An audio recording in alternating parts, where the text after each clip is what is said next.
بسم الله الرحمن الرحيم.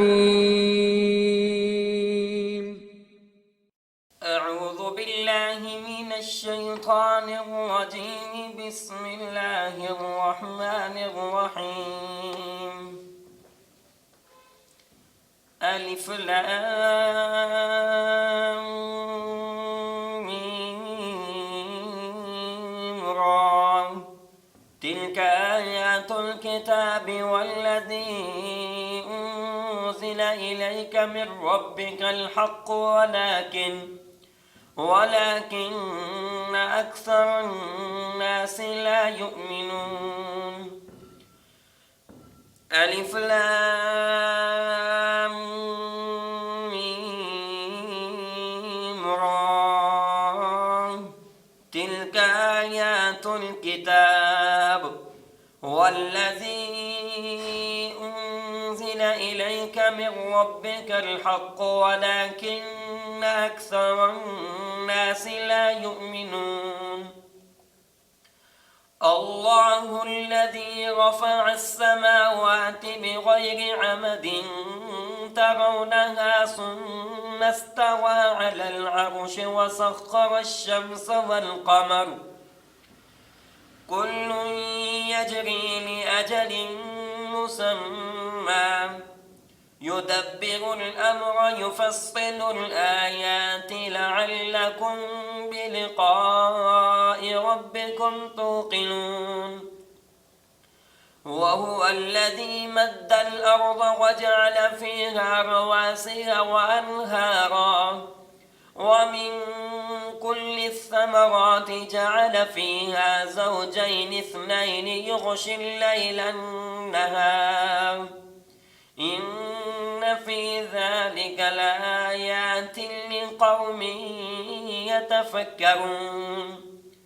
وفي الأرض قطع متجاورات وجنات من أعناب وزرع ونخيل صنوان وغير صنوان يسقى بماء واحد ونفضل بعضها على بعض في الأكل إن في ذلك لآيات لقوم يعقلون.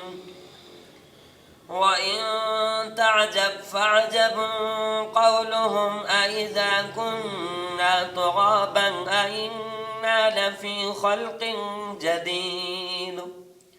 أولئك الذين كفروا بربهم وأولئك الأغلال في أعناقهم وأولئك أصحاب النار هم فيها خالدون.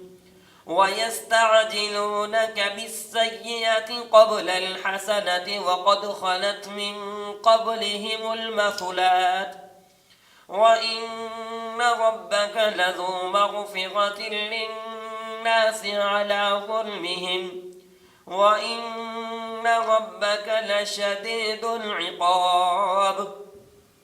ويقول الذين كفروا لولا أنزل عليه آية من ربه إنما أنت منذر ولكل قوم هاد.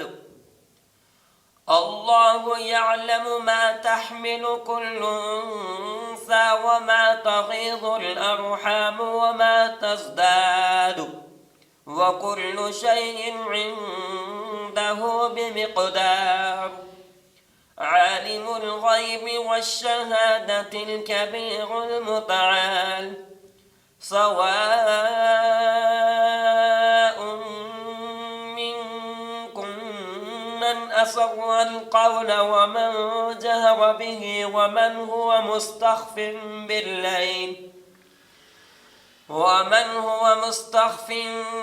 بالليل وسارب بالنهار له معقبات من بين يديه ومن خلفه ويحفظونه من أمر الله الله لا يغير ما بقوم حتى يغيروا ما بأنفسهم وإذا أراد الله بقوم سوءا فلا مرد له وما لهم من دونه من وال هو الذي يريكم البرق خوفا وطمعا وينشئ السحاب الثقال ويسبح الرعد بحمده والملائكة من خيفته ويرسل الصواعق فيصيب بها من يشاء وهم يجادلون في الله وهو شديد المحال له دعوة الحق والذين يدعون من دونه لا يستجيبون لهم بشيء إلا كباسط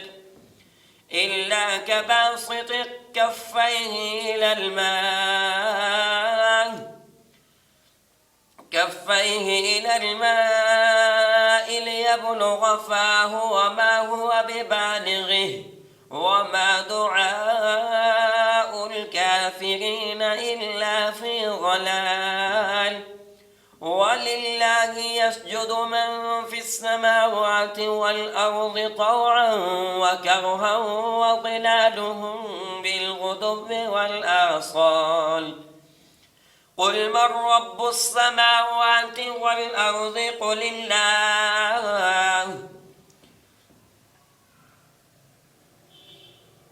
قل أفاتخذتم من دونه أولياء لا يملكون لأنفسهم نفعا ولا ضرا